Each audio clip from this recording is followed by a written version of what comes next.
about this video.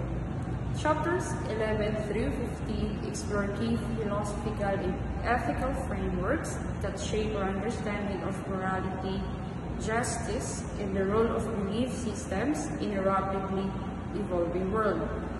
Chapter 11 introduces natural law theory, emphasizing the idea that moral principles are rooted in human nature and discoverable through reason. Building on this, Chapter 12 discusses the theory of justice, examining how fairness, equality, and the distribution of resources are essential for maintaining a just society. These chapters lay the foundation for understanding how ethical systems are both constructed and applied in social contexts. So the latter chapters transition into contemporary ethical challenges. Chapter 13 tackles globalization and pluralism, highlighting the tensions and opportunities that arise when diverse cultural and moral perspectives intersect. Chapter 14 explores the millennial and millennial generations, analyzing their unique ethical viewpoints shaped by technology, social change, and global awareness. Finally, Chapter 15 delves into the fundamentals and the role of religion and ethics, emphasizing how spiritual beliefs continue to influence moral behavior and ethical discourse. Together, these chapters encourage a critical reflection on how traditional and modern forces shape ethical decision-making in today's complex world. In Aristotelian philosophy, happiness is the final cause of human life, meaning it's the highest purpose or goal to strive for. Everything else, like work, relationships, or health, is just a means to reach that ultimate end. The final cause is a philosophical concept introduced by Aristotle. He explained that everything has four causes. First is the material cause. It is something is made of. Second is the formal cause, the form or blueprint of something. Third is the efficient cause. It is something what brought it into being. And fourth is the final cause, the purpose or goal of something. Example is the final cause of a knife is to cut. Another example is the final cause of studying is to learn or pass an exam. Aristotle believed that happiness or eudaimonia is the ultimate goal of human life, and it's achieved by living a life of virtue. He believed that everything has a purpose. The purpose of human life is to be happy, not by chasing pleasure, but by living a life of virtue and reason. That's what it means to fulfill your final cause as human being.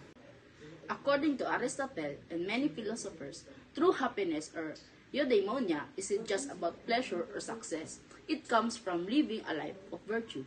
That means practicing qualities like honesty, courage, kindness, and self-control. Modern psychology supports this.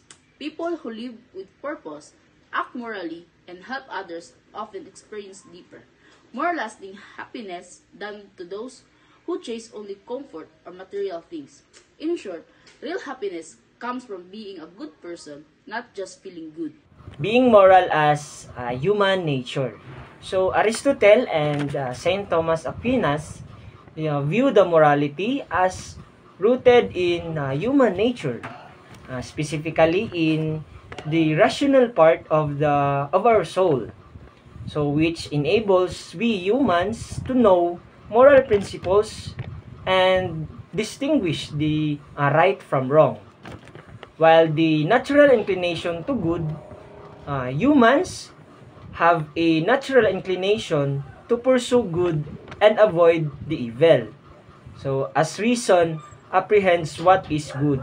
So for example, the life, the procreation, the knowledge, the society, and also the reasonable conduct. So next is the efficient cause of the man. So in St. Thomas philosophy, the efficient cause refers to the maker source of the being, leading to the concept of a first cause or the supreme being, or what we call our God, as the ultimate efficient cause of all being. So, the hylomorphic doctrine and causes focuses on material and formal causes. St. Thomas' natural law also incorporates efficient and final causes as crucial for understanding the existence. Good day, everyone. Today we'll talk about these important topics: natural theory and the views of Plato, Aristotle, and St. Thomas Aquinas on the body and soul. Let's begin. First, natural law theory. St. Thomas Aquinas. Natural law is the idea that we know what is good or right by understanding our human nature. St. Thomas Aquinas believed that moral rules comes from God's design in us. He said, "We discover what's good by understanding what we were created for." Example, eyes are for seeing. If you use them to hurt yourself, it goes against their purpose. In the same way, we are made for truth, love, and goodness. When we lie, cheat, or harm others, it goes against our natural purpose. Second, Plato's notion of the body and soul. So Plato taught that the soul is immortal and lives on even after the body dies. He believed the body belongs to the changing world, while the soul belongs to the perfect, unchanging world of truth and ideas. Example, think of a sailor riding a boat. The sailor can leave the boat and still exist. Your body changes as you grow older, but your soul remains the same. Plato also said that what we see is not fully real, because it always changes. The soul, however, connects us to what is internally true. Third, Aristotle hylomorphic doctrine. Aristotle, Plato's student, had a different view. He taught hylomorphism from the words hyle, which means matter, and morphe, which means form. He said our human being is made of matter and form working together. Unlike Plato, he believed the body and soul are inseparable. They need each other to function. Example, a phone is the body. The operating system or battery is the soul. Without the battery, the phone is useless. Without the phone, the battery has no way to function. So when the body dies, the soul also loses its function because it cannot work without the body. Fourth, St. Thomas Aquinas, Thomistic doctrine. Aquinas agreed that Aristotle that the body and soul are united, not separate. However, he added a key Christian belief: the soul was created by God and it is immortal. Unlike Plato, he said the soul is not eternal, but it lives forever after death. Example, imagine a light bulb and electricity. The two work together, but if the bulb breaks, the electricity still exists. It can't go elsewhere. Aquinas taught that even though the soul and body are one, the soul can survive and continue in afterlife. So, these three thinkers help us understand not only human nature, but also the deeper question of life, death, and morality. Good day, everyone. My name is Ivan Paul A. Guevara. Natural law is a mere participation of the divine law. We have asserted that God is the efficient cause of the being of human, and human is a rational animal. It is also safe to conclude that the source of human existence, which is God, must also be rational.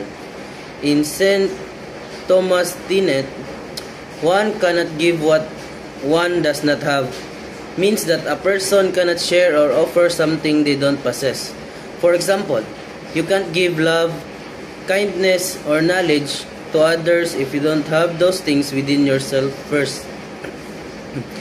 God does have a body, since a body which is matter but a pure form, a pure reason. Rationality then is the essence of God or His image, an image He shares with human beings. He justifies the biblical passage that God created mankind in His own image. St. Thomas then concludes that human reason is nothing but a participation of the divine reason. And similarly, moral goodness is a participation of divine goodness, since every good thing that is not its own goodness is called good by participation. And since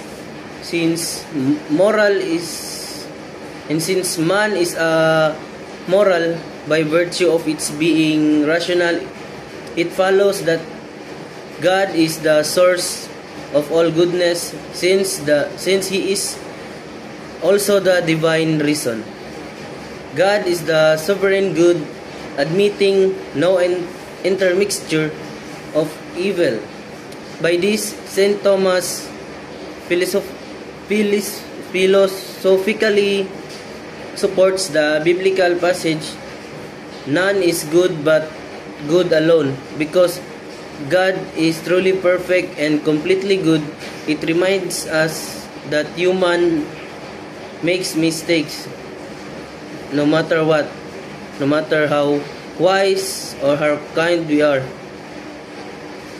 Next is the universal of morality. For St. Thomas, the principles of natural law are universally binding by nature. Its precepts are universally knowable, and it's common to all nations. This is by virtue of man's rationality. Hence, no being could share human nature yet fail to be bound by the precepts of the natural law. Thus, it is right and true for all act according to reason, and we have all our reason for doing the same act. Hence, if reason says abortion is wrong, it must be wrong to all rational being, regardless of one's belief, culture, age, location, religion, and the likes. Right is right and wrong is wrong, everywhere and for everyone. Saint Thomas further says, natural law as to general principle is the same for all, both as to rectitude and as to knowledge. That's all.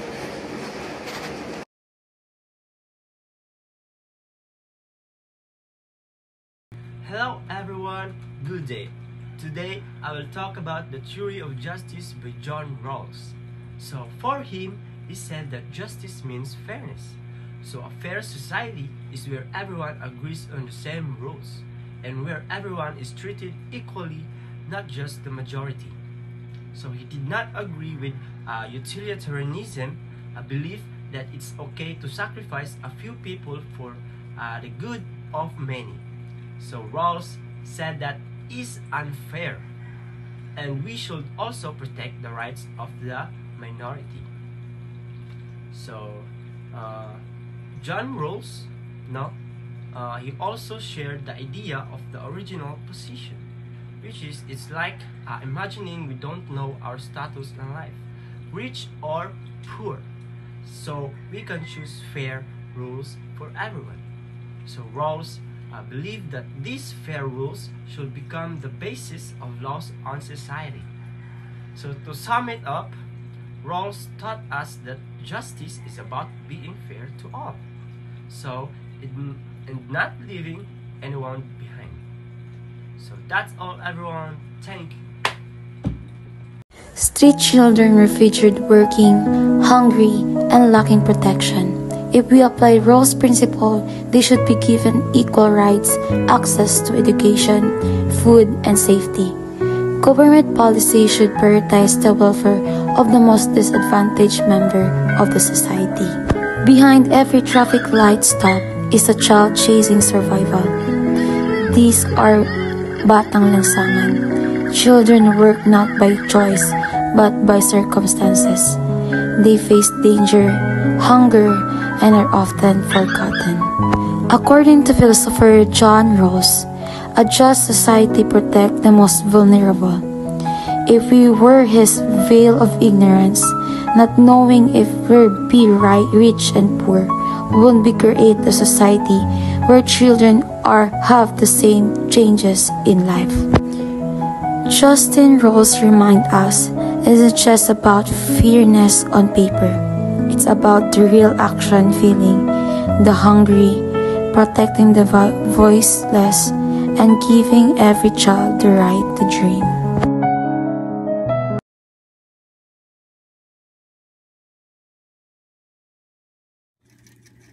Hello, my name is Japit Iskawang. My assigned topic is about standard value. The example of standard value in ethics. It refers to the core moral principle or belief that serves as a guideline for judging what is right or wrong behavior. These values are considered universal or widely accepted within society or culture, forming the foundation for ethical decision making. Common standard values include honesty, justice, respect, responsibility, and fairness. This value helps individual and group evaluate action, intention, and consequences, ensuring consistency in moral judgment across different situations. The example of this is if the person finds a lost wallet and chooses to return it without taking in money, they are following the standard value of honesty, which guides people to be truth and act integrity, even when no one is watching. That's all. Thank you. Hello everyone, my name is Jim Bayarta and today I will be discussing globalization. So what is globalization? When we say globalization, it refers to the process where goods, services, and people move rapidly across the world. This has connected countries like never before. On the bright side, it creates more social connections, strengthens interdependence, and help economies grow. In short, it can bring global prosperity. But while globalization has many benefits, it also has negative effects, especially on vulnerable sectors of society. For example, many poor mothers, especially in Africa and Asia, die during childbirth simply because they don't have access to proper medical care. That's around 500,000 lives lost each year. Also, farmers who cannot compete with cheap imported products often leave the countryside and move to crowded cities hoping to find jobs, but many just end up struggling even more. Globalization has also made the gap between the rich and poor wider, not just within the countries but also between them. Some nations grow fast while others get left behind. This leads to migration, people from poorer countries to move to richer ones in search of a better opportunities. We see this happening all around us, from North Africa to Europe, Latin America to the US, and from the Philippines to the Middle East. While this helps the receiving countries, the countries left behind lost their skilled workers, doctors, nurses, and engineers. This makes their problems even more worse. In conclusion, so what can we do? The challenge now is to redirect globalization to make sure it helps not just the powerful but also the poor and marginalized. Everyone deserves a chance to enjoy the benefits of connection world. So thank you for listening.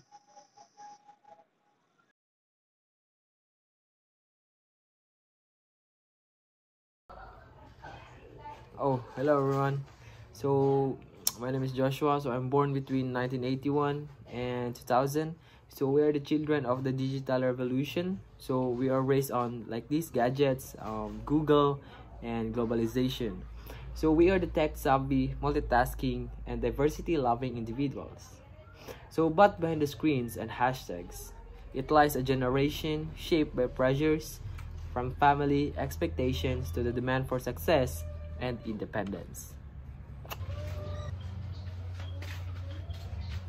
So we've grown up too fast, like too fast. With endless options at our fingertips, we struggle to choose a path. One moment we're dreaming big, the next we're drowning in self-doubt. So through online, we post achievements, but silently, many of us seek validation, approval, and acceptance.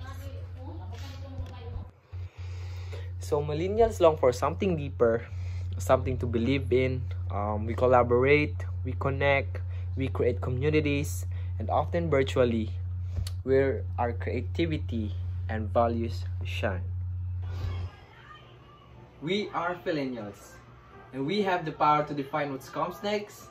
Let's grow, let's lead, and let's be better, not just for ourselves, but for the world we are shaping. We are millennials, and we have the power to define what comes next. Let's grow, let's lead, and let's be better, not just for ourselves, but for the world we are shaping. And then we look at millennials, Filipino millennials. While we share global traits, we carry something uniquely ours, our deep-rooted respect for tradition and family values. We value marriage, reject divorce, and aim for the financial freedom and career success. But here's the truth.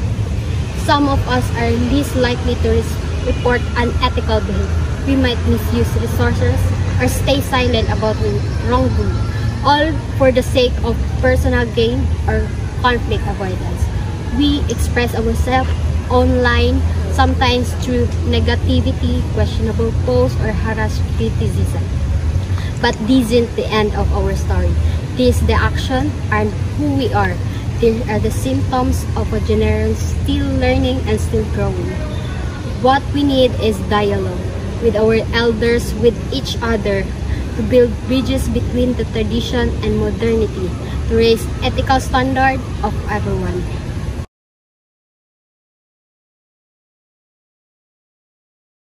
Good day, everyone. My topic is all about fundamentalism and role of religion. No, so fundamentalism is a strict adherence to specific theological doctrines, typically in reaction against the modernist interpretation of a seeks to preserve traditional beliefs and practices. Fundamentals usually reject what they consider to be secular humanism and other forms of modernity, and that they believe undermine religious values. So religions play a several significant roles in society, including example, spiritual guidance. They offer spiritual guidance and a sense of purpose, helping individuals navigate life challenges. Moral and ethical framework. Many religions offer a set of moral and ethical guidelines.